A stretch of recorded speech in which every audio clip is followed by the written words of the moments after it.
네, 형제자매님들 그동안 안녕하셨습니까? 네, 안산교에서 교제하고 있는 김문식 형제입니다. 오늘 주일을 맞이해서 우리 형제자매님들 귀한 발걸음 인도해 주시고 또 하나님의 말씀으로 함께 교제할 수 있는 시간 허락해 주셔서 감사드립니다. 잠깐 기도드리겠습니다. 거룩하시고 자비로우신 우리 아버지 하나님 감사합니다. 죄와 어둠 가운데서 방황하며 인생의 참된 목적과 소망을 가지고 살지 못했던 저희들에게 주님의 놀라운 구원의 은혜로 말미암아 참된 소망을 갖게 하시고 이 땅의 삶 가운데 다시는 방황하지 아니하고 하나님의 선한 뜻을 좇아 살아갈 수 있도록 귀한 인생의 발걸음을 인도해 주셔서 감사드립니다. 그러한 우리 자신들 나머지 삶이 좌로나 우로나 치우치지 아니하고 하나님의 합당하시고 선한 뜻을 좇아 늘 살아갈 수 있도록 인도해 주시고 이끌어 주셨기를 간절히 바라고 원합니다. 하나님 특별히 2024년 한 해 올해를 또 저희에게 열어주셔서 주님의 선한 뜻 가운데 살도록 허락해 주셨습니다. 우리에게 이러한 시간을 허락해 주신 것은 우리의 각자의 삶과 또 가정을 통하여 교회를 통하여 하나님의 뜻을 이루고자 하시는 선한 목적이 있는 줄 압니다. 그러한 일에 우리 자신들이 기이 쓰임 받고 또 주님께 영광 돌릴 수 있는 그러한 귀중한 삶이 되어줄 수 있도록 도와주시옵소서. 오늘 또한 저희 귀한 발걸음 인도해 주셨습니다.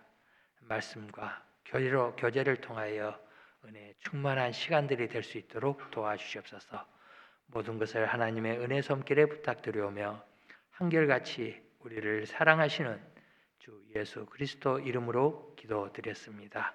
아멘. 우리 오늘 누가복음 2장 36절로 38절 한번 말씀 보시겠습니다. 누가복음 2장 36절로 38절까지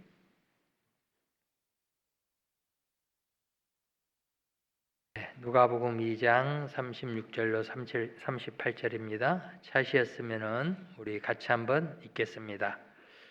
또 아셀 지파 바누엘의 딸 안나라는 선지자가 있어 나이 매우 늙었더라. 그가 출가한 후 7해 동안 남편과 함께 살다가 과부된 지 84년이라 이 사람이 성전을 떠나지 아니하고 주야에 금식하며 기도함으로 섬기더니 마침 이때에 나와서 하나님께 감사하고 예루살렘의 구속함을 바라는 모든 사람에게 이 아기에 대하여 말하니라. 우리 방금 읽었던 말씀 안나라는 한 여인에 대해서 그 여인이 어떠한 삶을 살았는지 성경이 기록하고 있습니다. 우리 안나라는 이름은 은혜라는 뜻입니다. 그런데 이 여인은 결혼한 이후에 7년 동안 남편과 함께 살다가 7년 만에 남편을 사별하게 됐습니다. 그리고 그 이후에 이제 84년이라는 생애를 혼자 살아가는 그 여인의 모습이 기록이 돼 있죠. 여러분도 우리 좀 생각해 보면은 이 험난한 인생의 삶을 살아갔을 때 그것도 여인의 혼자된 몸으로 살아간다는 것은 결코 쉬운 일이 아니잖아요. 그래서 그가 홀로 된 몸으로 84년의 인생을 살아감에 있어서 참으로 우리가 너무나 인간적으로 생각하면 불행한 삶이다, 참 불쌍하다 그런 마음을 가질 수 있죠.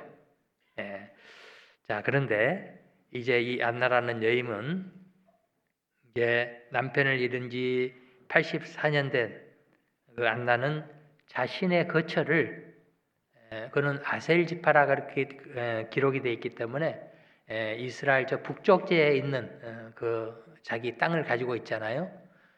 그런데 그 북쪽에 있던 자기 자신의 거처를 이제 이스라엘 중심부인 예루살렘 성전으로 이사를 했습니다. 그래서 예루살렘 성전으로 이사를 해서 성전 중심적인 삶을 산 것을 보여주고 있죠. 그녀는 참으로 그거 선택을 잘했던 것 같습니다. 자기 거처를 성전으로 옮긴 후에 성전에서 오로지 아는 마음으로 기도와 섬기는 일을 하였다. 그렇게 되어 있습니다. 그러므로 말미암아 성전에서는 하나님의 말씀에 율법의 말씀이 증거되죠. 오늘날 우리는 하나님 말씀 듣기 위해서 어느 장소에 어느 곳에 있다 할지라도 이 휴대폰만 있으면 다 들을 수 있죠.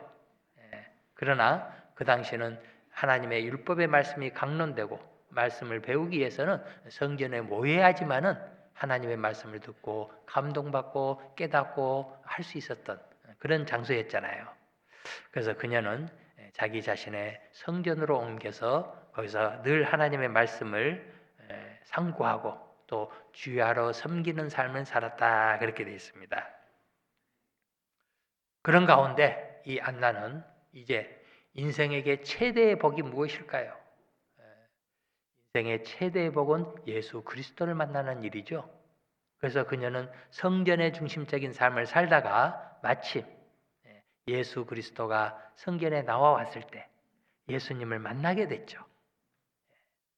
그리고 또한 그녀는 예수 그리스도를 만나게 된 이후에 이제 이 아기에 대하여 증거하니라 그렇게 돼 있죠. 이것은 무엇을 얘기합니까? 예수 그리스도를 전하는 그런 삶을 살았다는 것을 우리에게 말해주고 있습니다. 정말 그녀는 성전 중심적인 삶을 택함으로 말미암아 인생의 최대의 복인 예수님을 만나서 개인의 구세주를 만나게 되고 또한 예수님을 전하는 삶을 살게 됐다는 사실을 말해주고 있습니다. 그녀는 정말 남편을 잊고 자기 인생에 대해서 비관할 수도 있잖아요. 아이고 나는 왜 이런 일이 있었을까? 왜 이런 일이 나에게 주어졌을까? 이렇게 인생을 비관할 수도 있었지만은 그녀는 결코 자기 인생에 대해서 또 자기 운명에 대해서 비탄하지 않고 자기 자신을 성전에다가 다 내어 맡겨버렸죠. 나머지 전생애를 성전으로 다 들어가서 성전 중심적인 삶을 살게 되었습니다. 그녀는 그로 인해서 자기의 슬픔과 모든 것을 성전에다 다 내어 맡겼던 것입니다. 그러다 보니까 성전에서 그녀 자신을 율법의 말씀으로 또 하나님이 이끌어 주시는 그 사랑으로 말미암아 새로운 삶을 살게 되고 하나님의 사랑으로 말미암아 성전은 안나의 인생의 슬픔과 외로움을 다 삼켜버리는 그런 삶을 살게 되었던 것입니다. 그녀가 자기 인생을 비탄하고 또 비관하고 세상에서 그렇게 거했다면 그녀에게는 하나님이 주시는 참된 새로운 사랑과 즐거움과 기쁨 그것을 전혀 얻을 수 없었잖아요. 그러나 그녀는 성전에 자기 자신을 온전히 내어 맡김으로 말미암아 하나님이 주시는 새로운 사랑으로 그녀의 마음을 이끌었고 하나님의 충만한 은혜가 또 함께 할 수 있었다는 사실을 알 수 있습니다. 그래서 그녀는 늘 성전에서 말씀에 의한 신앙의 힘으로 말미암아 혼자 많은 외로움과 인생의 고난을 성전에서 잘 극복하며 또 평안한 마음으로 신앙생활을 해나갈 수 있다는 사실을 우리가 상고할 수 있을 것입니다. 자, 우리 모든 인생들은 말씀이 첫째 우리에게 가장 중요한 생명이죠. 이 말씀이 곧 생명이잖아요. 우리 이스라엘 백성들 출애굽한 이후에 하나님께서 그들을 광야로 이끌으셨다요. 광야로. 그것은 하나님의 분명한 목적이 있는 것이죠. 광야 하면은 떠오르는 것이 무엇입니까? 광야는 척박하고 메마르고 아무것도 얻을 수 없는 모든 것이 결핍의 장소잖아요. 그런 가운데서는 오직 하나님만을 의지해야지만 살 수 있는 그런 곳이 광야였던 것입니다. 그걸 생각해 보면 하나님이 이스라엘 백성들을 광야에 이끌었다는 것은 모든 인생들 또한 광야에 있을 때 하나님을 붙잡게 되고 또 하나님의 말씀을 따르게 되는 그런 일이 주어진다는 사실이죠. 그래서 때로는 우리에게 부족하고 없고 또 우리가 자유롭게 누리지 못한 것 많은 것 결핍하고 부족한 것이 있다 할지라도 그럴 때 우리는 하나님을 더욱더 붙잡게 되고 신앙의 성장을 또 가지고 온다는 사실을 우리가 배울 수 있는 것입니다. 자, 그래서 하나님께서 너희를 이 광야 40년간을 걷도록 한 것을 너희가 기억해라. 하나님은 그렇게 하시는 이유를 분명히 신명기 8장에 밝혀주고 계시죠. 이는 너희로 낮춰서 결국은 사람이 떡으로만 사는 것이 아니요 하나님의 입으로 나오는 모든 말씀으로 살 것을 내게 알게 하려 하심이니라 그렇게 되어 있습니다. 이 말씀 우리가 좀 깊이 생각을 해보면은 이 세상에 존재하는 모든 것들은 각각 살아가는 삶의 방식이 있잖아요. 우리 맹수 같은 것은 먹고 사는 것이 또 육식을 먹고 살도록 되어 있지만은 또 소나 이렇게 초식 동물들은 풀을 먹고 살도록 이렇게 각각 삶의 영위함에 있어서 먹고 사는 방법이 다 정해져 있잖아요. 따라서 우리 인생은 사람이 떡으로만 사는 것이 아니요 하나님의 입으로 나오는 모든 말씀으로 살 것이라 그렇게 되어 있습니다. 그래서 하나님이 우리 인생을 창조하셨을 때 사람이라는 존재는 육신의 떡만 먹고 살도록 지은 존재가 아니라는 사실이죠. 사람은 육신의 떡도 필요하지만 영의 양식인 말씀을 먹고 살도록 지음을 받은 존재라는 사실입니다.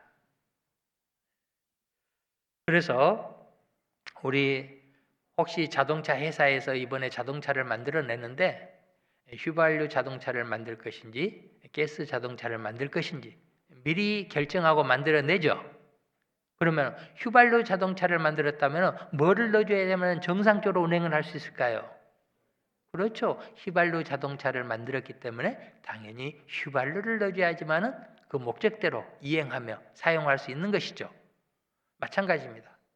하나님 우리 인생을 창조하셨을 때 인생은 육신의 떡만 먹고 사는 존재가 아니고 하나님의 입으로 나오는 모든 말씀으로 살도록 지음을 받은 존재이기 때문에 우리는 말씀을 생명처럼 계속 공급을 받아야지만 정상적인 삶을 살 수 있다는 것을 우리에게 분명히 말해주고 있습니다. 그와 같은 사실을 우리가 강하게 좀 인식을 한다면 하나님의 말씀을 지속적으로 공급받는 것은 분명히 선택사항이 아니죠. 선택이 아닌 필수사항이라는 사실입니다. 그리고 분명히 말씀에는 이 모든 말씀으로 살 것이니라 이렇게 되어 있습니다. 모든이 중요하죠. 이 모든에 대해서 깊이 생각하지 않게 되면은 우리는 초신자의 경우에 사랑과 하나님의 은혜 이런 말씀만 좋아하고 너희가 죽도록 충성해야 된다 이런 말씀은 거부하는 그런 마음을 지닐 수 있죠. 그러나 성경에는 분명히 하나님의 모든 말씀으로 살아야 된다 그렇게 얘기하고 있습니다. 혹시 내가 정말 하나님의 모든 교훈의 뜻을 쫓아 살고 있는지 우리는 그것을 생각해 볼 필요가 있을 것입니다. 그리고 우리 시편 49편 20절에 이런 말씀이 있죠. 정기에 처하나 깨닫지 못하는 자는 멸망하는 짐승 같도다. 정기에 처하나 깨닫지 못하면 멸망하는 짐승 같도다 그렇게 되어 있습니다. 우리 인생은 너무나 존귀한 존재로 하나님이 창조를 하셨잖아요. 하나님의 형상대로 영혼, 육을 가지고 있고 영생의 삶을 살 수 있도록 이렇게 다른 피조물과 차별화된 그러한 귀한 존재로 우리를 창조해 주셨는데 문제는 그러한 인생이 이 땅의 삶 가운데 존귀한 삶을 살아갈 것인지 아니면은 멸망하는 짐승과 같은 삶을 살 것인지 그것을 결정하는 요인이 무엇이냐 이거죠.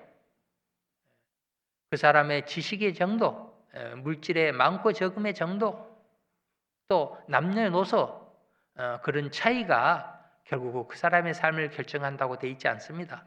종기에 처하지만은 깨닫지 못하는 자는 멸망하는 짐승 같도다. 즉 진리의 말씀 예수 그리스도를 깨닫고 사느냐 깨닫지 못하고 사느냐에 따라서 깨닫지 못하면 그 사람은 짐승과 같은 삶을 살게 된다. 짐승의 삶이 무엇입니까? 짐승도 그의 생명을 유지하기 위해서 먹고 살기 위해서 얼마나 부지런히 일해요. 우리 아무리 부지런한 사람도 새처럼 부지런하지 않잖아요. 새는 막 새벽에 일찍 일어나서 온 산을 뒤지고 돌아다닙니다. 왜요? 먹을 거 얻으려고. 그죠? 또 산에 사는 짐승들 막 부지런히 돌아다니잖아요. 먹을 거 얻으려고. 우리 아무리 부지런한 사람도 그렇게 짐승처럼 부지런하지는 않은 것 같아요. 따라서 짐승도 먹고 살기 위해서 얼마나 열심히 일하냐 이거죠. 또 그리고 짐승이 이제 점점점 성장되면은 또 짝짝을 찾잖아요. 그죠? 짝짓기 하고. 그리고 또 새끼를 놓으면은 새끼 보호하려고 집 둥지를 만들어서 또 부지런히 어미가 새끼를 위해서 먹여주고 그런 활동하죠. 그와 같은 것을 생각해 보면 인생도 마찬가지입니다. 이 진리의 말씀을 깨닫지 못하게 되면 오직 이 세상 것만을 추구하면서 그것만을 목적을 두고 살아가는 그러한 존재가 된다는 사실이죠. 따라서 진리의 말씀을 어떠한 그 사람의 다른 조건이 그 사람을 존귀한 삶을 변화시켜 주는 게 아니고 이 참된 진리를 깨닫지 못하는 자는 멸망하는 짐승 같도다. 그래서 정말 우리가 말씀 중심적 말씀 우리가 지속적으로 공급받아야 되는 것은 얼마나 중요하다는 사실을 우리가 일깨울 수 있을 것입니다. 그리고 실제로 우리는 신앙생활 하다 보면은 우리 시편 기자 다윗의 시편 기자가 시편 119편 11절에 이런 말씀하셨죠. 내가 주께 범죄치 아니하려 하여 주의 말씀을 내 마음에 두었나이다.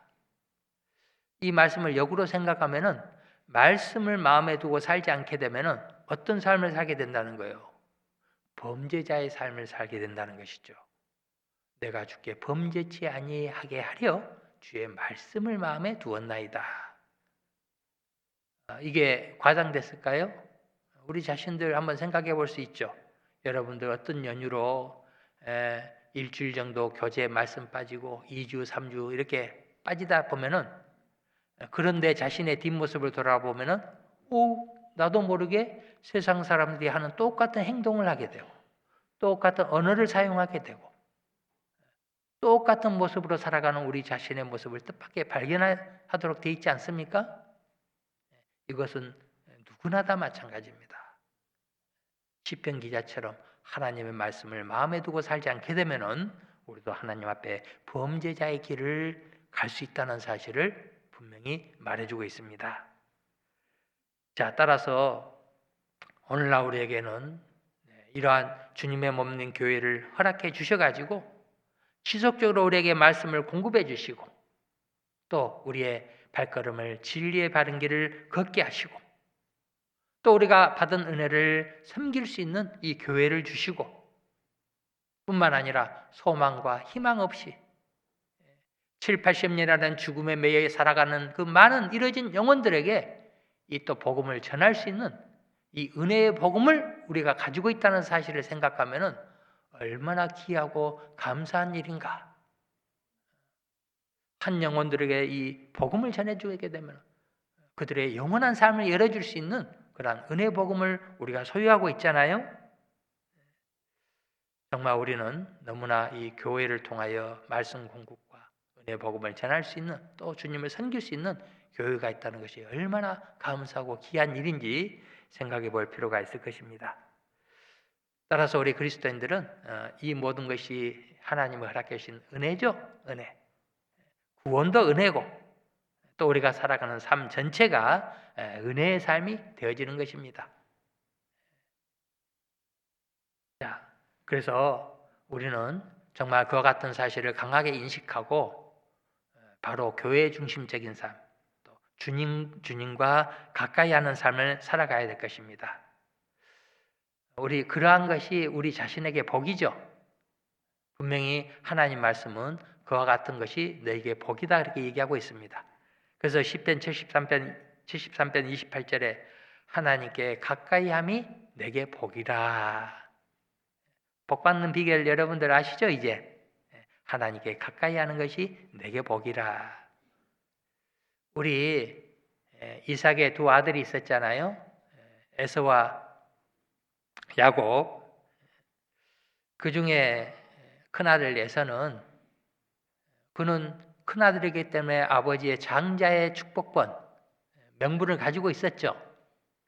그런데 에서는 자기가 소유하고 있는 이 장자의 축복권, 장자라는 이 명분이 얼마나 큰지 깊이 생각하지 못했습니다. 이스라엘 백성들이 장자가 되면은 나중에 아버지의 유산을 상속해주게 될 때 장자에게는 2배를 줄 수 있는 그러한 규례가 정해져 있잖아요. 특별히 장자에게는 2배를 재산 상속을 해주고, 또 그는 한 가정의 장자였기 때문에 가족을 대표해서 하나님께 제사를 드릴 수 있는 또 그런 권한이 있었죠. 가정에서 큰아들이기 때문에 하나님께 제사를 드릴 수 있는 권한을 가지고 있다는 것은 얼마나 놀라운 축복입니까? 그렇잖아요. 그리고 이제 가정에 대소사가 있을 때 또 장자이기 때문에 모든 것을 또 결정할 수 있는 권한이 있죠. 요즘도 우리 마찬가지로 가정에서 무슨 일이 있을 때 우리 큰오빠, 제일 큰오빠가 뭐 이렇게 하자 그러면 동생들이 다 따라서 하잖아요. 그러한 축복권이 있었지만은 에서는 그거에 대해서 관심을 두지 않았습니다.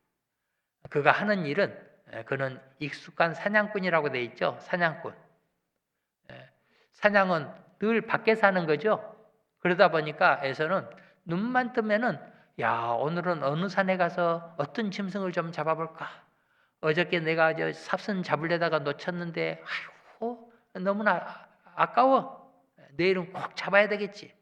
그러면서 그는 눈만 뜨면은 밖에 있는 일, 세상적인 일, 부모와 가까이 하지도 않고 늘 밖에 나가서 그 일만 추구하며 살아갔잖아요.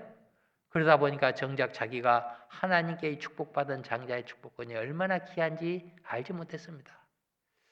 그런 반면에 우리 야곱 잘 아시죠? 그는 종용한 자다. 성격이 온화하고 또 밖을 나가지 않냐고 늘 생각하는 그런 자였습니다. 그러다 보니까 늘 부모와 함께 있죠. 부모와 함께 있다 보니까 부모를 통하여 인생에 대한 참된 지혜, 또 하나님에 대해서 많은 것을 배울 수 있었잖아요. 그래서 그는 부모를 통하여 하나님에 대해서 더욱더 알게 되고 인생이 참된 목적이 무엇인지, 뭐가 더 중요한지 그는 부모와 늘 가까이 있었기 때문에 진짜 중요한 것을 알게 되었던 것이죠. 그래서 형이 가지고 있는 이 장자의 축복권이 얼마나 중요한지 알게 되고 그것을 얻기를 간절히 원했잖아요. 그걸 보면은 정말 하나님께 가까이 함이 내게 복이라 하는 말씀처럼 에서는 늘 세상적인 것, 밖의 일만 추구하며 살았기 때문에 진정한 복을 몰랐던 것이죠. 반면에 야곱은 종용한 자로서 정말 부모님께 가까이 하다 보니까, 즉 하나님께 가까이 하다 보니까 인생에게 뭐가 중요한지 분명히 깨닫게 되고 하나님의 축복을 받는 과정을 볼 수가 있습니다. 그래서 우리 또한 하나님께 가까이 해야지만은 우리 자신에게 복이 된다는 사실을 분명히 말해주고 있습니다. 반면에 우리가 확실히 망하는 길에 대해서도 성경에 또 말씀하고 계시죠. 망하는 길이 무엇일까요? 시편 73편 27절에 대저 주를 멀리하는 자는 망하리니, 주를 멀리하는 자는 망하게 될 것이다. 분명히 이렇게 기록하고 있습니다. 그래서 우리의 삶이 정말 교회 중심적인 것, 주님 중심적인 삶을 살아가야 됨을 분명히 말해주고 있습니다. 자, 그래서 오늘 우리 주님을, 교회를 떠났다가 많은 혼란과 어려움을 당했던 그 한 사실을 우리는 잠깐 한번 같이 생각해 보고자 합니다. 자, 룻기 1장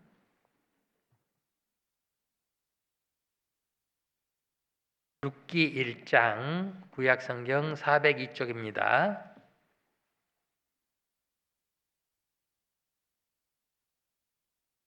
구약성경 402쪽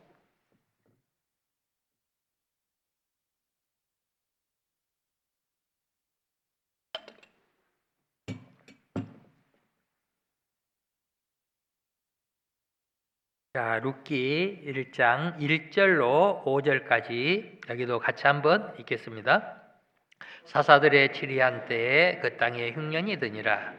유다 베들레헴의 한 사람이 그 아내와 2 아들을 데리고 모압 지방에 가서 우거하였는데 그 사람의 이름은 엘리멜렉이요 그 아내의 이름은 나오미요 그 2 아들의 이름은 말론과 기론이니 유다 베들레헴의 에브라 사람들이라. 그들이 모압 지방에 들어가서 거기 유하더니 나오미의 남편 엘리멜렉이 죽고 나오미와 그 두 아들이 남았으니 그들은 모압 여자 중에서 아내를 취하였는데 하나의 이름은 오르바요 하나의 이름은 루시더라. 거기 거한 지 10년쯤에 말론과 기론 두 사람이 다 죽고 그 여인은 두 아들과 남편의 뒤에 남았더라. 여기 보면은 사사 시대에 유다 베들레헴에 살던 유다 지파 소속의 엘리멜렉이라는 사람이 이스라엘의 그 임한 흉년을 피하기 위해서 그의 아내 나오미와 또 두 자녀를 데리고 모압 땅으로 이주를 하게 됐다. 이주를 했다 그렇게 되어 있습니다. 그런데 그들은 이러한 흉년을 피해서 더 잘 살아보기 위해서 모압 땅으로 갔지만은 그의 결과가 어떻게 됐습니까? 그의 가족들은 모압 땅에서 더 큰 환란을 만나게 되는 그런 과정을 말해주고 있습니다. 자, 그들이 이렇게 모압 땅으로 이주를 했던 것은 그 당시에 우리 배경을 좀 이해를 해보면은 바로 룻기 앞에가 사사기가 있죠. 사사기. 그래서 사사기의 성경에 결론적인 말씀이 사사기는 이제 그 사이클이 그들이 하나님께 범죄하고 그러면 하나님은 범죄하는 그들을 가만두지 않으시죠. 징계를 하고 심판하면은 그들이 고난 가운데 있을 때 하나님께 부르짖고 그러면 하나님은 또 사사를 보내서 저희를 구원해주고 그들이 구원을 받아서 평강하면은 또 하나님께 죄짓고 또 부르짖고 또 하나님이 구원해주고 이게 이제 사사기의 반복된 사이클이잖아요. 그들이 이렇게 계속적인 이런 삶을 살게 됐던 것이 이제 사사기 21장 25절의 결론적인 말씀으로 그것을 우리에게 교훈해주고 있죠. 그 말씀은 그들에게 왕이 없으므로 자기 소견에 옳은 대로 행했다 그렇게 되어 있습니다. 그들에게 왕이 없으므로 자기 소견에 옳은 대로 행했다.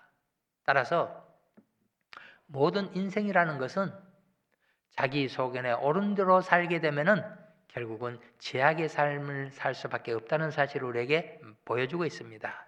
우리 모든 인생에게는 우리를 다스려 주시고 지도해 주시고 인도해 주시고 보호해 주시는 왕을 우리는 모시고 살아가야 된다는 사실이죠. 그런데 내 인생은 나의 것이야. 내 뜻대로 살 것이야. 내 소견에 옳은 대로 살아보겠다.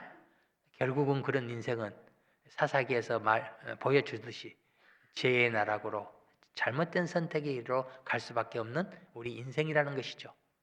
그렇다면 우리의 모든 인생에게 참된 왕은 누구실까요? 우리나라 대통령이 우리 인생의 왕이 될 수는 없잖아요.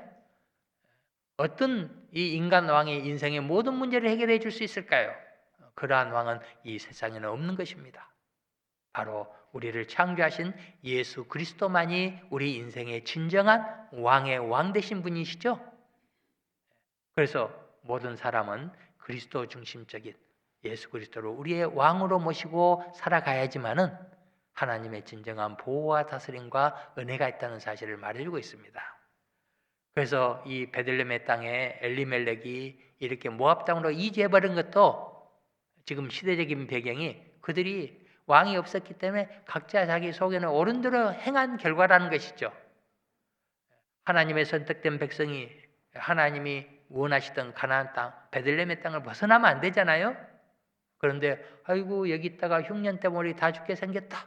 그러하니 모압 땅에 가서 우리가 이 흉년을 잘 넘기고 잘 살아봐야 되겠다 하고 자기 소견에 옳은 뜻을 따라 그걸로 이주를 하게 됐죠. 그러한 결과가 그에게는 더 큰 문제가 생겼다는 사실을 우리에게 말해주고 있습니다. 자, 그래서 이 나오미가 이렇게 모압 땅으로 간 것은 교회를 떠나고 말씀을 떠나고 그러한 모습으로 우리에게 분명한 메시지를 보내주고 있죠.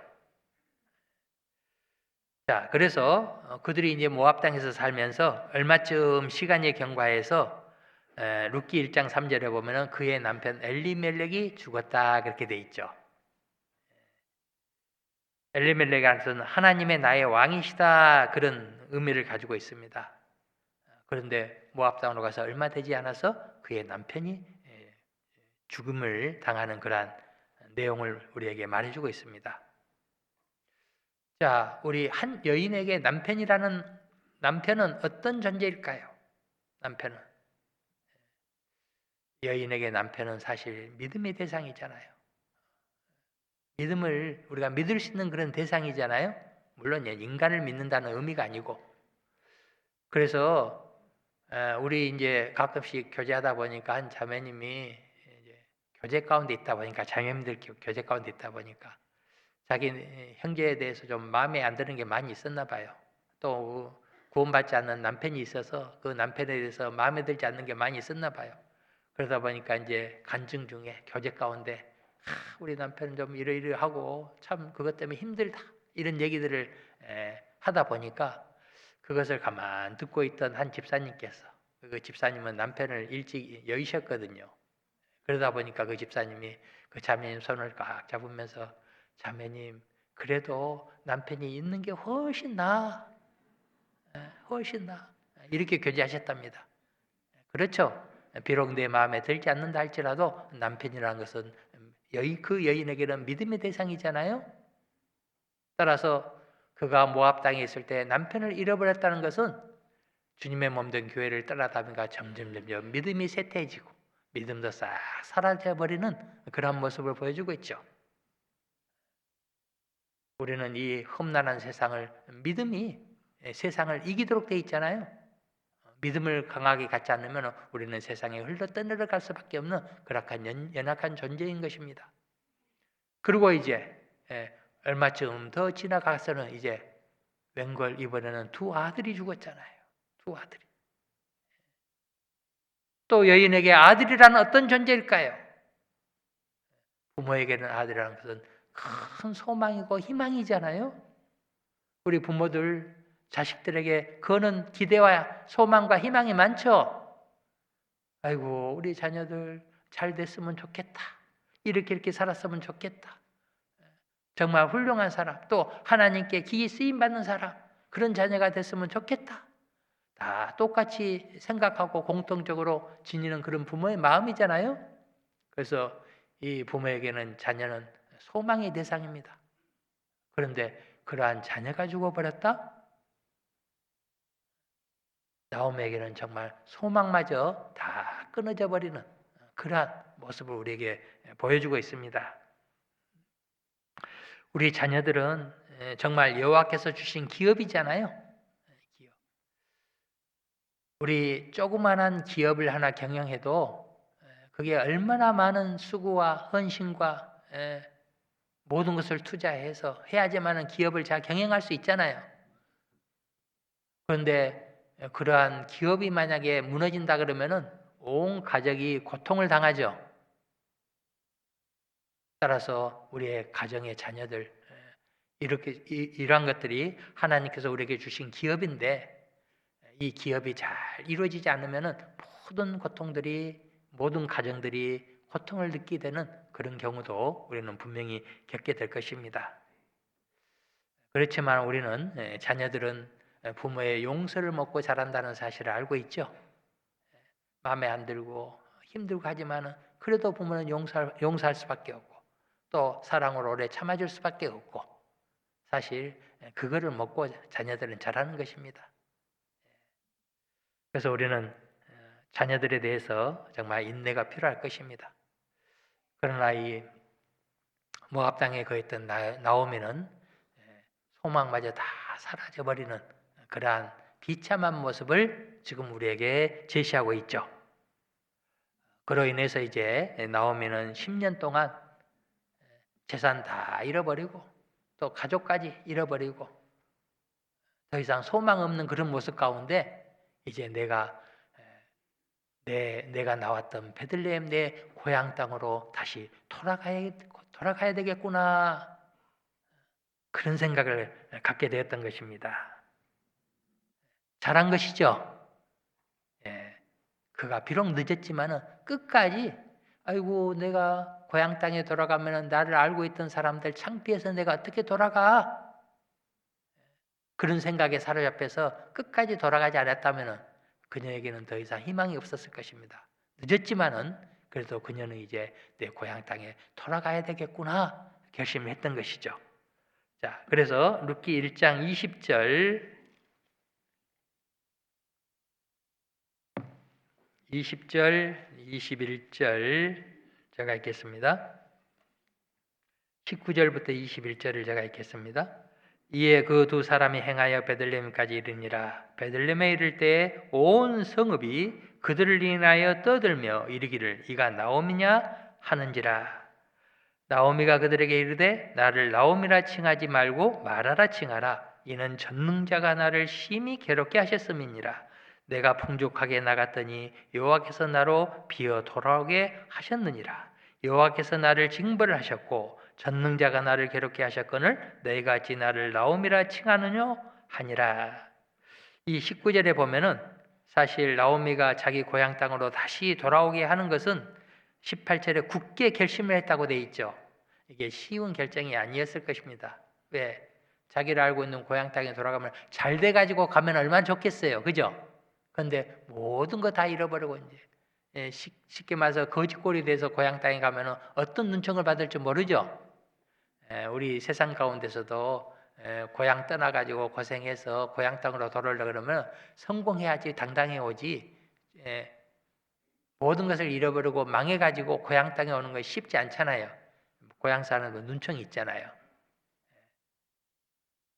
그런 나오면 아마 그런 것을 생각했지만은 그것에 이제 큰 마음을 두지 않았습니다. 그리고 실제로 고향 땅에 와보니까 이 19절에 그 동네 사람들이 그 나오미를 보고 떠들어 말했다 이렇게 돼 있죠.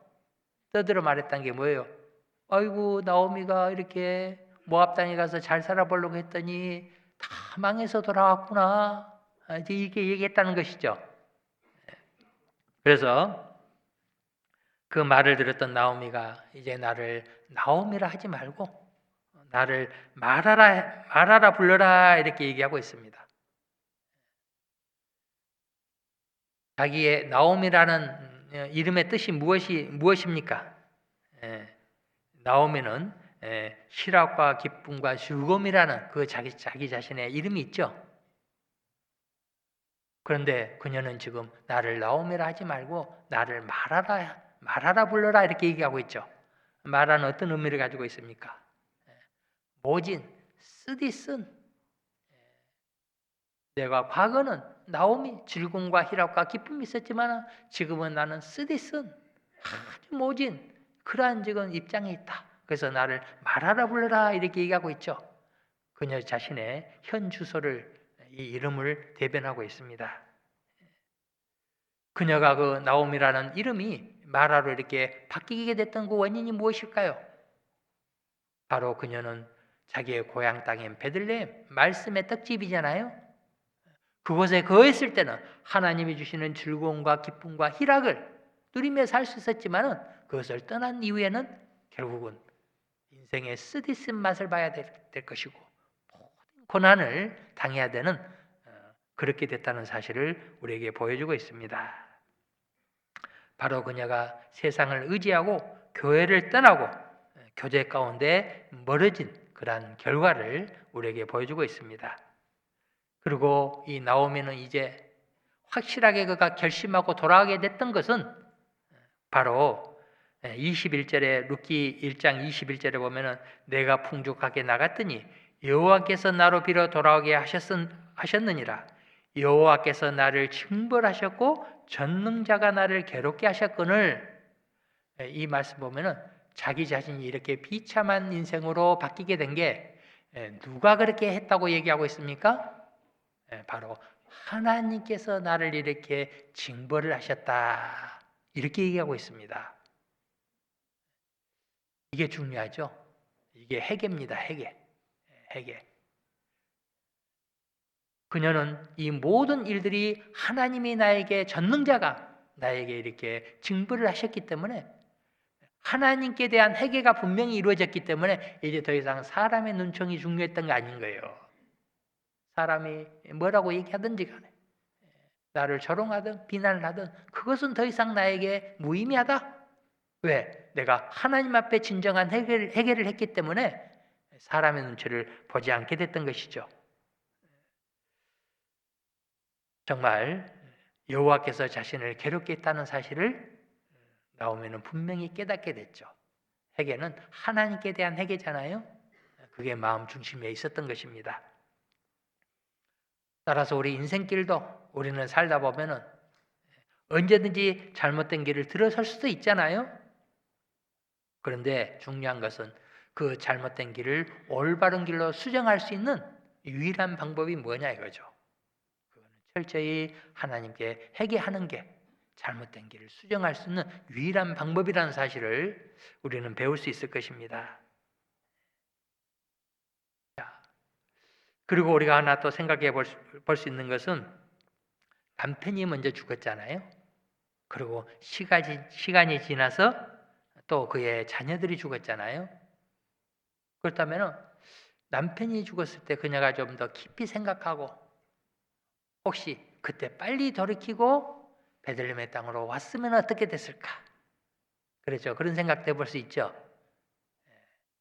그러나 그녀는 그때 하나님의 시그널, 메시지를 빨리 깨닫지 못했던 것 같습니다. 그러다가 10년 동안 모압 땅에 있다가 결국은 두 아들까지 잃어버리게 되는 그런 모습을 보여주고 있는데 정말 그가 좀 일찍 돌아왔다면 좋았을 걸 그런 의문을 남기고 있죠. 그래서 우리가 혹 잘못된 길에 있다면 우리가 해결하는 것은 빠르면 빠를수록 좋은 것이죠. 그렇습니다. 분명히 빨리 돌이키고 돌아오는 게 분명한 좋은 길이라는 것을 우리는 생각할 수 있을 것입니다. 자, 이제 나오미는 그의 고향 땅 베들레헴으로 돌아왔을 때 우리 그의 며느리 룻과 함께 돌아오잖아요. 룻. 그 중에 그 며느리 룻을 보면은 정말 그 여인은 믿음의 여인이었던 것 같습니다. 그는 모든 소망을 하나님께만 두고 시어머니 나오미를 쫓는 그런 모습을 보여주고 있죠. 참으로 그 룻의 위대한 선택을 우리가 생각해 볼 수 있죠. 내가 어머니를 결코 떠나지 않겠습니다. 죽는 일 밖에는 떠나지 않겠습니다. 어머니의 하나님이 내 하나님이 되고 내가 그 어머니를 쫓는 일 외에 죽는 일 외에 쫓지 않게 되면 내가 벌받기를 원합니다. 그러면서 끝까지 하나님과 시어머니 나오미를 쫓는 그 위대한 그의 며느리 룻을 우리 생각해 볼 수 있잖아요. 정말 그녀는 오직 하나님께만 소망을 두었습니다. 이제 나오미 시어머니를 통해서는 아무런 소망도 없잖아요. 시어머니가 뭐 재산이 있어요, 뭐 자식이 있어요, 뭐 빈털털이 됐고 인간적으로는 아무것도 기대할 수 없는 그런 상황이잖아요. 그런 가운데 무슨 정말 어머니가 믿고 있는 그 하나님에 대해서 소망을 두고 내가 어머니를 따르겠습니다.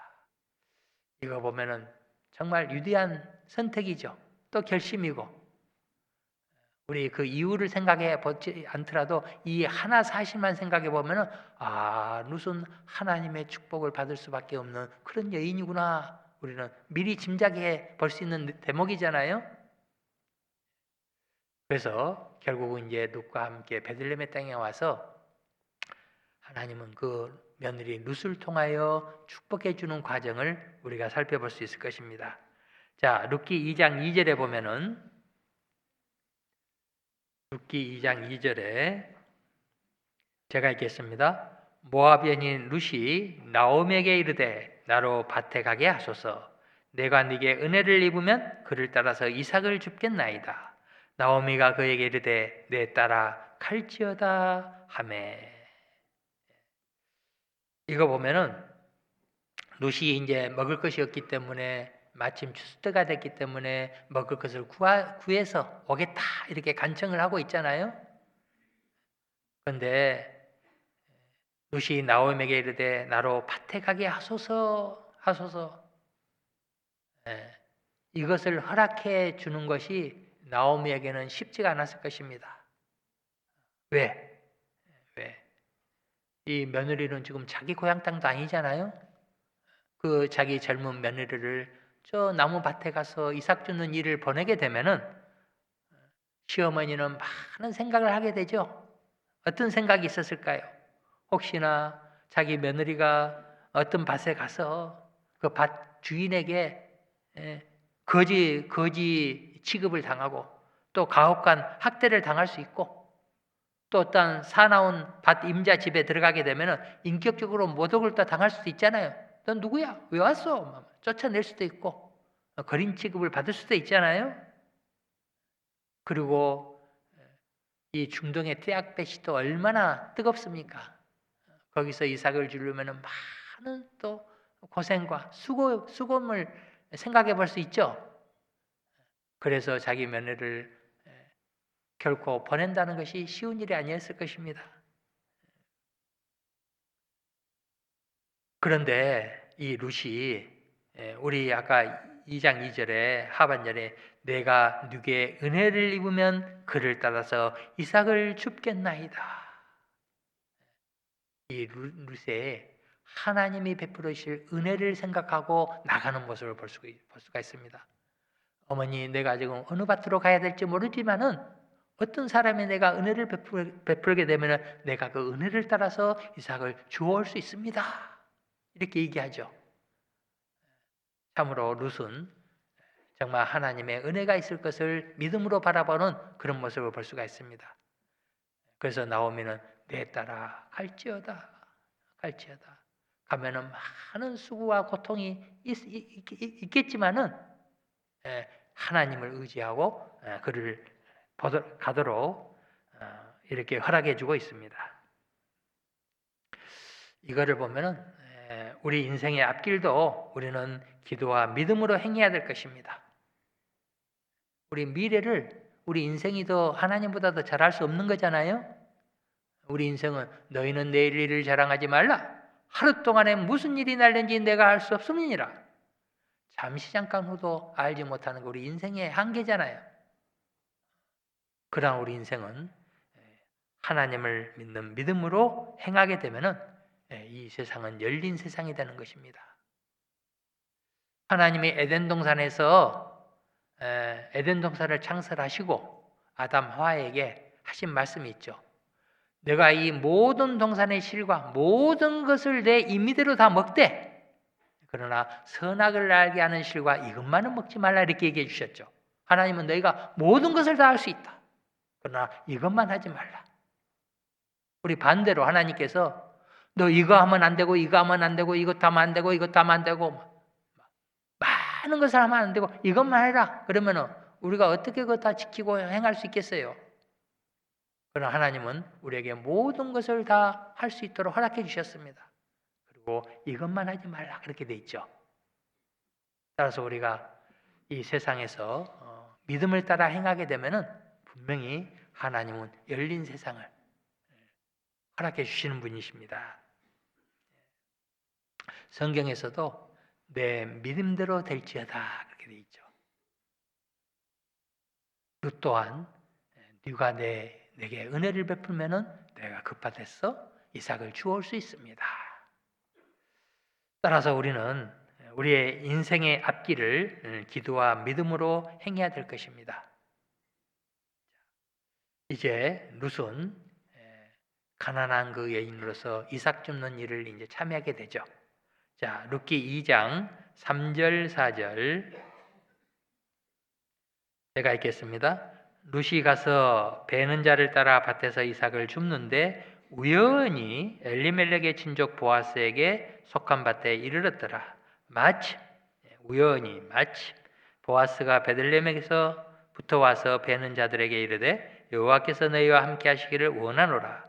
그들이 대답하되 여호와께서 당신에게 복 주시기를 원하나이다. 여기 보면은 이제 이삭을 주우러 갔는데 우연히 보아스의 밭으로 갔다 그렇게 돼 있죠. 보아스는 이게 친족, 나오미의 친족 밭이었잖아요. 그래서 성경에는 보아스 밭으로 우연히 갔다 이렇게 기록이 되어 있는데 이 우연히 갔다 이 내용이 다른 성경에 보면은 그녀에게 기회가 생겼다 이런 의미로 해석을 놓은 성경도 있습니다. 그래서 그가 알지 못하고 우연히 어떤 밭을 갔는데 그 밭이 바로 보아스라는 사람의 밭이었죠. 그리고 이삭 주우러 갔는데 그때 마침 또 보아스가 왔다 이렇게 돼 있죠. 이거 보면은 그녀 발걸음과 또 보아스의 발걸음을 누가 인도하셨어요? 하나님이 인도하셨죠. 하나님이. 여호와여 인생의 길이 여호와여 내가 알거니와 인생의 길이 자기에게 있지 아니하니 걸음을 지도함이 걷는 자에게 있지 아니하나이다. 그녀는 어디로 가야 될지 알지 못하고 우연히 갔지만은 바로 하나님의 발걸음을 주장했다는 사실을 우리에게 분명히 말해주고 있습니다. 그래서 이 성경에 우연이라고 했지만은 이 우연의 배경에는 분명히 하나님의 섭렵과 계획이 있는 것이죠. 저 이 말씀 보면서 옛날 영화를 한 편 봤던 게 생각이 나는데 영화 제목은 거꾸로 가는 시간입니다. 거꾸로 가는 시간. 그게 참 많이 생각을 하게 해줬던 그런 내용인데 간략하게 말씀드리면은 한 남자와 한 여인이 있었는데 태어날 때부터 이 남자는 70대 늙은이로 태어난 거예요. 70대. 그리고 이제 이 여인은 아이로 정상적으로 태어났죠. 이제 한 동네에 같이 살았습니다. 잘 알고. 그래서 이제 이 남자애는 70대에 태어나서 시간이 가면 갈수록 점점 젊어지죠. 거꾸로 이렇게 이제 인생이 살아가고 여자애는 정상적으로 어린아이부터 성인으로 가고 그렇게 살다 보니까 이제 시간이 흐르니까 서로 다 젊은 청년 시절에 딱 만나잖아요. 젊은 청년 시절이 딱 됐잖아요. 그래서 둘이 이제 데이트를 합니다. 데이트. 그래가지고 데이트하기 위해서 이 여인이 남자친구 만나러 가기 위해서 집에서 이제 옷을 차려입고 커피를 한 잔 딱 마시고 가려고 했는데 하필은 커피가 이 브라우스에 이렇게 적셨던 거예요. 얼룩이 졌죠? 그런 상태로 나갈 수 없잖아요. 그죠? 혹시 여러분들 좋아하는 사람 만나러 갈 때 막 옷 지저분해가고 가셔요? 안 그러죠? 그래서 그 여인이 이것을 벗고 또 옷을 갈아입습니다. 그리고 이제 급히 또 나와서 이제 신발을 신으려고 했는데 그 당시에 신발이 하이힐, 여성들의 높은 구두 있죠. 일명 뾰족 구두 이렇게 표현하죠. 그것을 신으려 했는데 또 뒷굽이 이렇게 딱 부러진 거예요. 그래서 또 그거 신고 갈 수 없잖아요. 그래서 또 신발장 넣어놓고 다른 신발을 신고 그리고 이제 부랴부랴 지하 가서 주차장 가서 차를 타고 주차장에서 나와서 딱 가는데 그때 마치 택시가 다 와가지고 이 사고를 낸 거예요. 그 타이밍에. 그리고 나서 영화가 그 거꾸로 탁 화면을 돌리더라고요. 즉, 그 여인이 나올 때 커피를 쏟지 않았다면 그 옷 갈아입는 시간을 피했다면 그죠? 그리고 또 신발이 부러지지 않았다면 이 모든 것이 다 이렇게 정교하게 타이밍이 돼가지고 택시하고 탁 사고를 내는 그 장면을 보여주더라고요. 야, 그거 보니까 진짜 그렇구나. 우연이라는 게 이게 그 과정이 다 정교하게 돼서 다 그 타이밍이 됐구나. 그것을 생각하게 하는 그런 내용이더라고요. 그래서 정말 우리 그리스도인의 삶 가운데 하나님의 섭리가 분명히 있다는 것을 우리가 생각해 볼 수 있을 것입니다. 그리고 이제 이 룻은 보아스 밭에 가서 이삭을 줍기 위해서 열심히 이삭을 주워 담았죠. 자, 룻기 2장 7절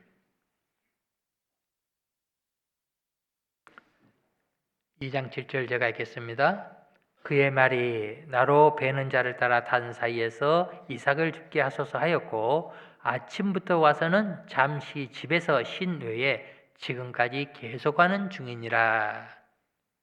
이거 보아스 밭에 뭐 우리 룻만 가 있는 게 아니잖아요. 또 다른 많은 여인들도 이삭을 죽기 위해서 참여했을 것입니다. 그런데 그 이삭 줍는 일에 누구든지 참여한 데서 많이 줍는 거 아니잖아요. 그러나 특별히 이 룻은 그 밭에서 아침부터 저녁까지 부지런히 주워 담았다고 되어 있습니다. 잠시 쉰 거 외에는 부지런히 주워 담았다고 되어 있죠. 그리고 이 룻은 이 배를 베는 사람 뒤에 바짝 쫓아서 부지런히 이삭을 주었다 이렇게 돼 있죠. 그래서 다른 사람보다 훨씬 많은 것을 주워 담을 수 있었을 것입니다. 이거는 이제 보아스는 우리 교회라고 할 수가 있죠. 교회, 하나님의 밭. 교회 내에서 열심히 부지런히 하는 사람은 하나님의 풍성한 은혜를 채울 수 있다는 사실을 우리에게 보여주고 있습니다. 따라서 우리가 부귀의 열주 잘 아시죠? 부귀의 열주. 부지런하여 게으르지 말고 열심을 품고 주를 섬기자. 우리가 때로는 적극적인 신앙생활을 할 때 수고도 있죠. 때로는 고난도 있을 수 있죠. 그러나 그럴수록 우리는 주님이 베풀어 주시는 더 많은 은혜를 채울 수 있다는 사실 또한 우리가 생각해 볼 수 있을 것입니다. 그녀는 정말 게으르지 않고 부지런히 주워 담았다고 되어 있습니다. 자, 그러한 룻에게 이제 보아스를 만나게 되고 보아스를 통한 또 풍성한 은혜가 공급되고 있다는 사실을 우리에게 말해주고 있죠. 자, 룻기 2장 9절 제가 읽겠습니다. 룻기 2장 9절 그들의 베는 밭을 보고 그들을 따르라. 내가 그 소년들에게 명하여 너를 건드리지 말라 하였느니라. 목이 마르거든 그릇에 가서 소년들의 기러온 것을 마실지니라. 이 말씀은 보아스가 룻에게 하는 말이죠. 이제 이 보아스가 룻에게 무슨 얘기를 했느냐? 내가 소년들에게 명하여 너를 건드리지 말라 하였느니라. 이것은 무슨 의미를 가지고 있을까요? 룻은 젊은 여인으로서 들에 나가서 이삭을 줍잖아요. 그러다 보면 혹시 주변에 어떤 불량배들을 만나서 어떤 해를 당할 수도 모르잖아요. 그렇기 때문에 보아스는 그것을 알고 자기들이 부리는 그 소년들에게 명해서 저 보아스 근처에 누가 얼씬거지 못하도록 너희 보호해야 된다 명령을 했다는 것이죠. 이것은 우리가 주님의 몸된 교회 하나님의 밭에서 일을 할 때 하나님의 보호하심이 있다는 사실을 우리에게 보여주고 있습니다. 룻에게는 보아스를 통한 하나님의 보호하심이 분명히 있었죠. 그리고 또 룻기 2장 12절 13절 여기 같이 한번 읽겠습니다. 여호와께서 내 행한 일을 보응하시기를 원하며 이스라엘의 하나님 여호와께서 그 날개 아래 보호를 받으러 온 내게 온전한 상 주시기를 원하노라. 룻이 가로되 내 주여 내가 당신께 은혜 있기를 원하나이다. 나는 당신의 시녀의 하나와 같이 못하오나 당신이 이 시녀를 유로하시고 마음을 기쁘게 하는 말씀을 하셨나이다. 이 보아스가 내게 여호와께서 내게 상 주시기를 원하노라 이런 말을 들었을 때 이 룻이 뭐라고 얘기합니까? 당신이 이 시녀를 유로하시고 마음을 기쁘게 하는 말씀을 하셨나이다. 이 젊은 룻은 남편을 잃고 그 마음에 슬픈 마음이 내면에 깊이 있지 않았겠습니까?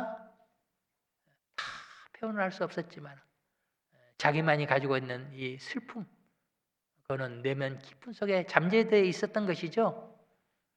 평상시에는 잘 모르지만 또 조용할 때 혼자 있을 때 그것을 생각해 보면은 그녀 자신만이 가지고 있는 그 슬픈 마음이 있었죠. 그런데 그런 마음들이 보아스를 통하여 내가 위로를 얻었나이다 그렇게 돼 있죠. 진정한 위로는 보아스는 성령의 그림자, 예수 그리스도의 그림자잖아요. 주님만이 모든 인생에게 참된 위로를 줄 수 있는 분입니다. 보아스, 이 룻, 자기 자신이 지금까지 간직하고 있던 그 슬픔을 다 주님께 대해서 위로를 받았죠. 주님의 몸된 교회 가운데 있을 때 당신이 나에게 위로하는 말씀을 하셨나이다. 말씀을 통하여 우리는 다 위로를 얻을 수 있는 것입니다. 이러한 참된 위로를 얻을 수 있을까요? 너희를 위로하는 참된 위로자는 나연을 너희가 어떠한 사람을 줬느냐? 교회 내에서 우리는 말씀을 통하여 위로를 얻고 또 상처를 치료를 받을 수 있는 그런 말씀을 계속 공급받고 있잖아요. 그리고 또 룻기 2장 16절, 18절. 자, 여기서 한번 또 같이 읽겠습니다. 또 그를 위하여 줌에서 조금씩 그로 죽게 하고 꾸짖지 말라 하니라. 룻이 밭에서 저녁까지 죽고 그 죽은 것을 떠니 보리가 한 네밭쯤 되는지라.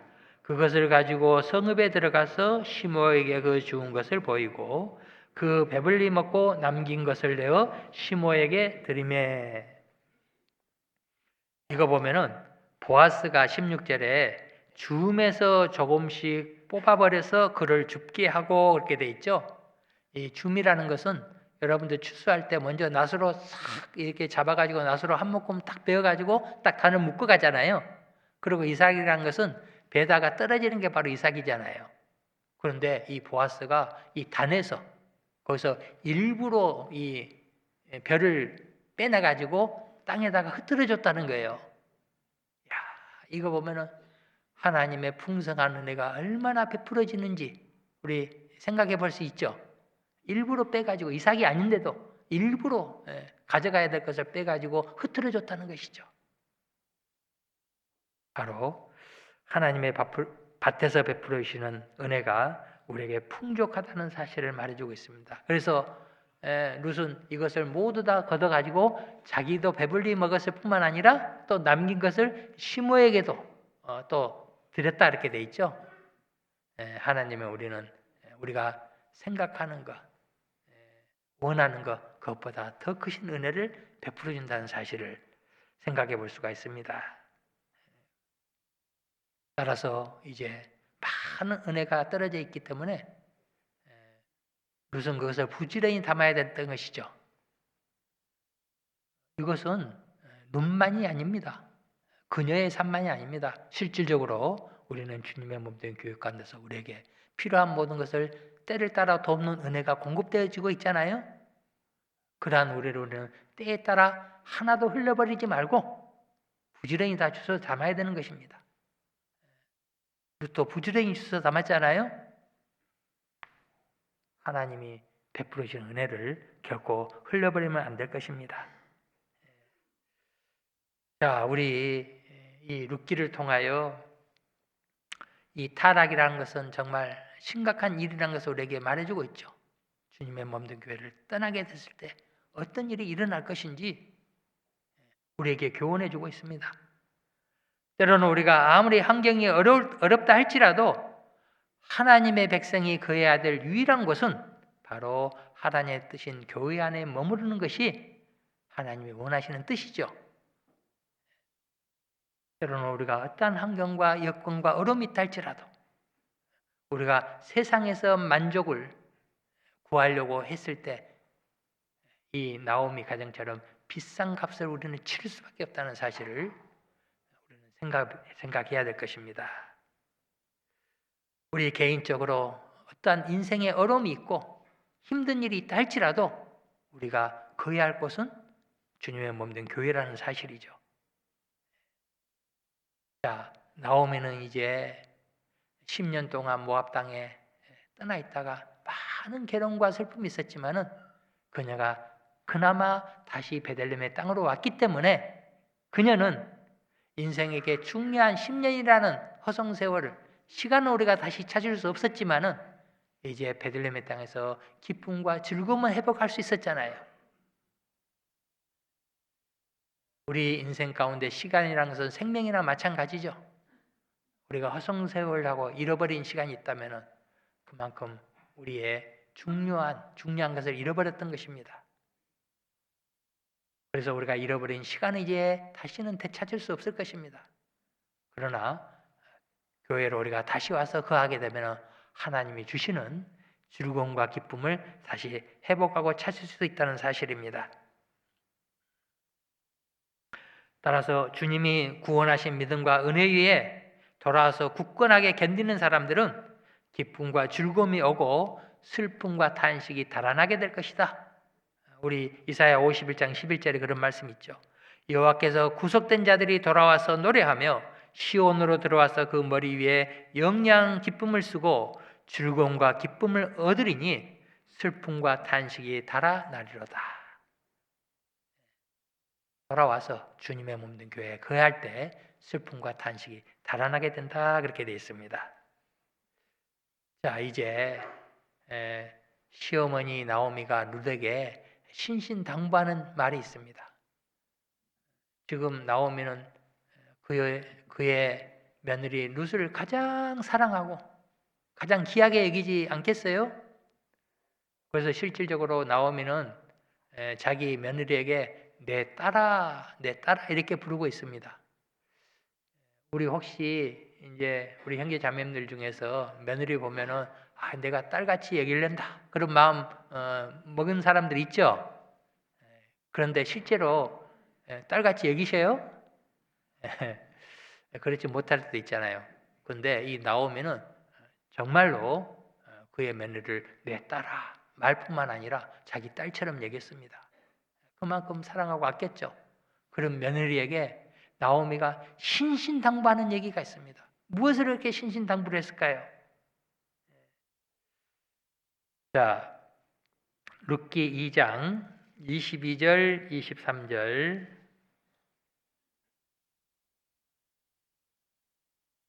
룻기 2장 22절 23절 제가 읽겠습니다. 나오미가 자부 룻에게 이르되 내 딸아, 여기 내 딸아 그렇게 부르죠? 내 며느리라 그렇게 안 하고 너는 그 소녀들과 함께 나가고 다른 밭에서 사람을 만나지 아니하는 것이 좋으니라. 이에 룻이 보아스의 소녀들에게 가까이 있어서 보리 추수와 밀 추수를 마치기까지 이삭을 주우며 그 시므와 함께 거하니라. 여기 보면은 너는 그 소녀들과 함께 있고 나가지 말아서 다른 밭에 가지 말라 그렇게 돼 있죠. 다른 밭에 가지 말라는 것은 바로 예수 그리스도 안에 거하는 삶을 살아야 된다. 예수 그리스도 안에 거하는 삶. 그리고 보아스의 소녀들과 가까이 해라. 이것은 바로 구원받은 성도들과 교제하는 삶을 살아야 된다. 보아스의 소녀들과 함께 가까이 해라. 성도들과 함께 교제하는 삶을 살아야 된다. 그리고 보리와 밀 추수를 마치기까지 이삭을 주라. 우리 성경에 이 추수는 뭘로 말씀하고 계세요? 추수는 영혼을 건지는 세상 마지막 때. 추수 때는 세상 마지막 때예요. 세상 마지막 때 추수를 해야 되는데 바로 영혼 구원을 얘기하고 있잖아요. 정말 우리가 지금 살고 있는 이 시대는 마지막 시대입니다. 이럴 때 우리는 주님의 몸된 교육 가운데 영혼 추수하는 일에 참여해서 부지런히 그곳에 함께해야 됨을 우리에게 말해주고 있잖아요. 바로 이것을 그 며느리에게 신신당부하고 있다는 사실이죠. 주님 안에 거하는 생활, 교제하는 생활, 영혼 추수에 참여하는 생활, 이것이 얼마나 중요한지 우리에게 보여주고 있습니다. 우리 룻기 1장 보면은 1장 3절에 보면은 룻기 1장 3절 보겠습니다. 3절과 5절을 같이 한번 읽겠습니다. 나오미의 남편 엘리멜렉이 죽고 나오미와 그 두 아들이 남았으며 5절 말론과 기론 두 사람이 다 죽고 그 여인은 두 아들과 남편의 뒤에 남았더라. 3절에 보면은 남편이 죽고 남았으며 그렇게 기록하고 있죠. 그리고 5절에도 아들들이 죽고 뒤에 남았더라 또 이렇게 기록이 되어 있죠. 이 성경을 보면은 하나님께서 남았으며 남았더라 이렇게 기록을 하고 있는 것은 하나님은 또 남아있는 것을 통하여 역사한다는 사실을 우리에게 보여주고 있습니다. 남편 죽고 또 아들 죽었다 이렇게 기록하고 끝낼 수 있잖아요. 그런데 그게 또 남아있는 것이 있었다 이렇게 기록하고 있죠. 이거를 통하여 혹 우리 자신들도 지금까지 살면서 많이 잃어버리고 상실돼 버리고 그런 것이 있을 수 있습니다. 그런 반면에 우리가 자세히 생각해보면 하나님은 또 분명히 우리에게 남겨두신 것이 있을 것입니다. 또 건강이 있을 수 있고 또 시간도 있을 수 있고 재능이 또 남겨둔 게 있을 수 있고 재물이라도 뭐든지 남겨둔 것이 있을 수 있죠.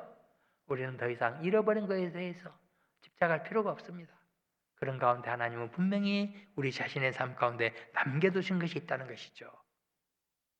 무엇이 됐든 간에 우리는 그 남아있는 그것을 드리게 되면, 시간과 건강을 드리게 되면 하나님 그걸 통하여 또 새롭게 역사하신다는 사실을 우리에게 보여주고 있습니다. 자, 그래서 우리 지금까지 우리는 아담 하와의 후손으로 말미암아 죄인된 신분으로 우리의 삶을 살았습니다. 그리고 우리는 자기 뜻을 쫓아 스스로 내가 왕이다 하고 우리 인생의 삶을 살아왔잖아요. 그런 삶은 결국은 실패할 수밖에 없다는 사실을 우리에게 보여주고 있습니다.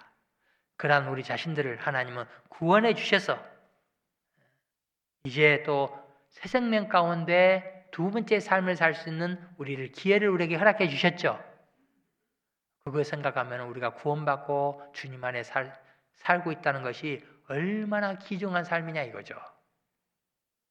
아담 하와로부터 자연인으로 태어난 모든 인생들은 결국은 죄인의 신분으로서 죄 가운데 살아갈 수밖에 없고, 그런 삶은 실패한 삶을 살 수밖에 없는 그런 인생이 되잖아요.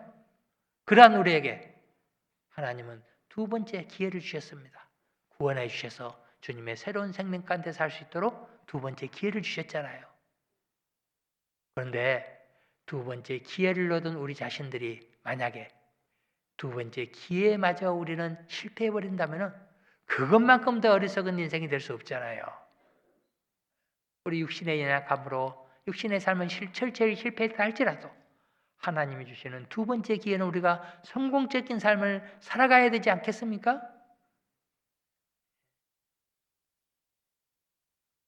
하나님이 창조하신 이 세상 가운데서 하나님과 관계없는 모든 인생의 추구자들은 그의 결국은 그의 최종적인 기결은 헛되고 헛되며 헛되고 헛되나니 모든 것이 헛되도다.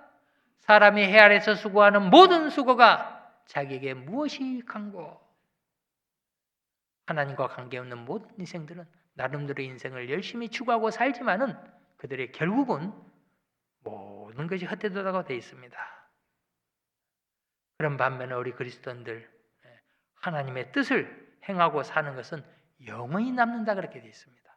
영원히 남는다. 그렇기 때문에 이 그리스도인의 인생의 삶은 너무나 귀하고 가치 있는 삶이죠. 심지어 우리가 주님의 이름으로, 제자의 이름으로 냉수 한 그릇 대접하는 그 조그만한 일도 헛된 게 아니잖아요.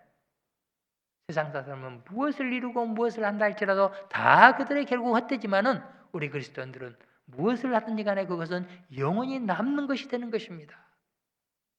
그렇기 때문에 우리 그리스도인의 모든 시간 행하는 모든 것이 얼마나 귀하고 가치 있냐 이거죠. 그러한 의미가 없다면 우리가 열심히 하고 하는 것은 의미가 없다면 세상 사람과 똑같죠.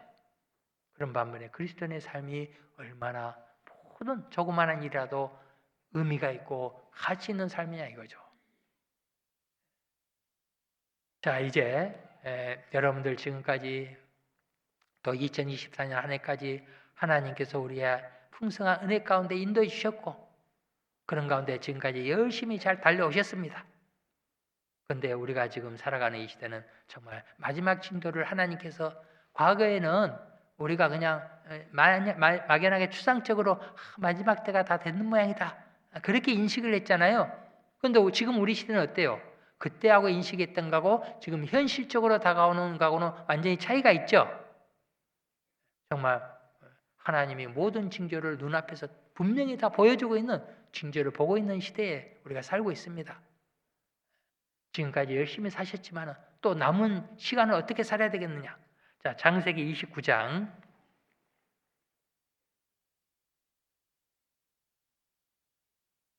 창세기 29장 30절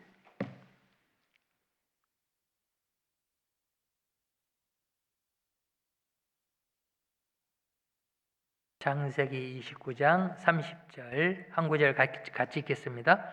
야곱이 또한 라헬에게로 들어갔고 그가 레아보다 라헬을 더 사랑하고 다시 7년을 라반에게 봉사하였더라. 자, 이 말씀 우리 잘 아시죠? 깨 많은 야곱이었잖아요. 야곱은 정말 자기 께를 의지해서 평생 살았던 그였잖아요. 그러다 보니까 이제 삼촌 라반의 집에서 라반은 이 야곱보다 훨씬 더 고단수인 사람이었죠. 야곱이 막 부지런히 일해가지고 자기 임금 받아야 되는데 막 10번이나 계약서 변경시키고 돈도 안 줘버리고 많이 속임을 폭삭 당했죠. 이거 보면 하나님은 뭐 걷는 자 위에 뛰는 자 있고 뛰는 자 위에 나는 자 있다고 자기께 고단수로 의지하고 살면 하나님은 더 고단수를 붙여가지고 굴복시키게 만듭니다. 성경에 그렇게 돼 있잖아요. 너가 의롭느냐? 내가 너에게 더 의로움을 보이겠다. 이런 말씀이 있잖아요. 자기가 스스로 없다 하면 하나님은 더 높은 의를 보여줘 버리잖아요. 이거 보면 우리가 너무나 하나님 앞에 높은 참 안 됩니다. 그러면 더 높은, 더 고단수를 붙여가지고 우리를 더 낮춰버립니다. 그래서 야곱은 이제 그렇게 살다가 그 라헬을 그렇게 사랑했죠. 그래서 라헬을 아내로 달라고. 그래서 좋다 해가지고 결혼시켜줬잖아요. 근데 혼인 치르고 아침에 일어나 보니까 누가 들어와 있어요? 세상에 레아가 들어왔네, 레아가. 아마 야곱이 이제 자기 사랑하는 라헬을 얻어서 기분이 너무 좋아가지고 혼인 치르면서 이제 이 축하주 한 잔씩 홀짝 마시고 하다 보니까 뭐 이제 해롱해롱 술도 취하고 또 밤에 이제 들어왔잖아요. 오늘날 이제 이렇게 전기불이 있으면은 다 식별이 될 텐데 요즘 시골 가면은 막 불 꺼버리면 막 깜깜하더라고요. 보이지 않더라고요. 누가 누군지 분간도 못하고 아침에 일어나니까 레아가 들어왔잖아요. 폭삭 속았죠. 예. 그래가지고 삼촌에게 삼촌 어떻게 나에게 이렇게 할 수 있어요? 내가 라헬을 사랑했는데 레아를 보내줬어요. 그랬을 때 그 삼촌이 뭐라 그랬어요? 야곱아, 우리 지방에는 아우를 형보다 먼저 시집 보내는 일이 없다. 그러하니 네가 또 라헬을 줄 테니까 이 7년 동안 더 봉사해라. 아마 자기가 아침에 일어나서 레아가 들어왔던 자기 삼촌에게 속았다는 이 사실을 딱 발견한 순간 자기의 과거가 생각이 떠올랐을 것입니다. 그렇지. 내가 형을 속여서 장자의 명분을 내가 뺏었구나. 자기가 과거에 지었던 죄 다 생각났겠죠. 하나님은 정말 그대로 보응하신다는 말씀처럼 폭삭 속아가지고. 그래서 이제 그 삼촌 라반이 이제 다시 7년간 봉사해라. 그런데 이 얘기를 들었던 야곱이 뭐라 그랬어요? 삼촌 나 싫어요. 내가 지금까지 그렇게 고생하고 있는데 계속 나를 속이고 이렇게 해서 또 나에게 또 7년을 또 일하라고 싫어요 하고 만약에 야곱이 그것을 받아들이지 않고 거부했다면은 이 야곱은 자기가 살아가는 나이를 결코 얻을 수 없었던 것이죠. 야곱은 그 사랑하는 아내를 위하여 다시 7년을 봉사했다 이렇게 되어 있습니다. 우리도 마찬가지입니다. 지금까지 여러분들이 열심히 지금까지 수고하셨습니다. 그런데 이제 마지막 시대에 우리는 다시 또 수고를 해야 되겠죠. 다시 내 과거에 잘했던 거 그걸로 그치지 아니하고 또 우리에게는 주님에서 살 수 있는 다시 기회를 주셨는데 이거를 포기해 버린다면은 우리는 우리가 원하는 것을 우리가 추구하는 라헬이 있죠. 원하고 받고자 원하는 하나님께 간절한 소망들이 있죠. 우리가 다시 수고를 거절한다면은 우리가 그 원하고 바라는 라헬을 우리가 취할 수 없게 될 것입니다. 그래서 성경에는 히브리서 10장 36절에 너에게 인내가 필요하면 너희가 하나님의 뜻을 행한 후에 약속을 받기 위함이라. 하나님의 뜻을 행한 이후에 인내로서 견뎌야지만 약속을 얻게 된다. 우리 정말 다시 남은 마지막 시대에 다시 수고하는 수고를 우리는 자체에 나가야 될 것입니다. 왜? 우리에게는 시간이 많지 않잖아요. 일할 수 없는 이제 밤이 곧 온다고 돼 있잖아요. 물론 내 손이 일을 당하는 대로 힘을 다해야 할지어다. 우리가 장차 들어갈 일은 이제 할 일이 없잖아요. 이 세상에서만 우리가 해야 될 일이 주어져 있습니다. 앞으로 우리는 장차 우리에게 할 일이 없으시잖아요. 그리고 밤이 오리니 그때는 아무로 일할 수 없는 그런 때가 온다. 조만간에 우리는 정말 어두운 밤이 이 세상에 내리게 될 것입니다. 자, 그래서 이제 룻은 보아스를 결국은 만나서 보아스의 신부로 참여하게 되잖아요. 어디에서 보아스를 만났습니까? 보아스의 밭에서 열심히 일하다가 보아스를 만났죠. 우리 자신 또한 주님의 몸된 교육 가운데서 열심히 이삭 줍는, 지금은 이제 이삭 줍는 시기입니다. 과거는 이제 단으로 배워서 많은 영혼들이 한 번에 막 구원을 받았잖아요. 근데 쉽지 않아요. 어쩌면 한 영혼 주워 담아야지만 광주리 채울 수 있는 그런 시대입니다. 그래서 주님의 밭에서 우리가 열심히 일함으로 말미암아 우리 신랑 대신 예수 그리스도를 만나게 되죠. 우리가 주님의 몸된 교회 중심적인 삶이 얼마나 중요한지 함께 상고해 보았습니다. 이제 우리 1월달 21일인가요? 이제 대전도 집회가 계획된 걸로 알고 있습니다. 정말 한 영혼 한 영혼이라도 더욱더 많이 교회에 채우고 강주리에 채우는 거죠. 추수하는 그러한 시간들이 되기를 바라겠습니다. 기도하겠습니다. 하나님 감사합니다. 2024년 한 해를 저에게 허락해 주셔서 또 우리의 각자의 삶과 교회를 통하여 이루고자 하시는 하나님의 선한 뜻을 또 이루기를 원하십니다. 그러한 우리 자신들 하나님의 뜻을 잘 이해하고 또 그 뜻을 조차 행함으로 말미암아 우리를 통하여 많은 영혼들이 구원을 얻는 그런 풍성한 결실이 될 수 있도록 도와주시고 함께해 주셨기를 간절히 바라고 원합니다. 특별히 우리 일산교회 이제 1월달 대전도 집회를 앞두고 많은 형제자매님들 기도로 또 발걸음으로 수고하고 있습니다. 이러한 수고가 결코 헛되지 아니하고 열매로 맺어질 수 있도록 도와주시고 또 말씀을 전하실 담임 목사님에게도 주님의 지혜와 능력으로 담대히 말씀을 전할 수 있도록 도와주시옵소서. 모든 것을 하나님의 은혜의 손길에 부탁드리오며 언제나 우리를 사랑하시는 주 예수 그리스도 이름으로 기도드렸습니다. 아멘.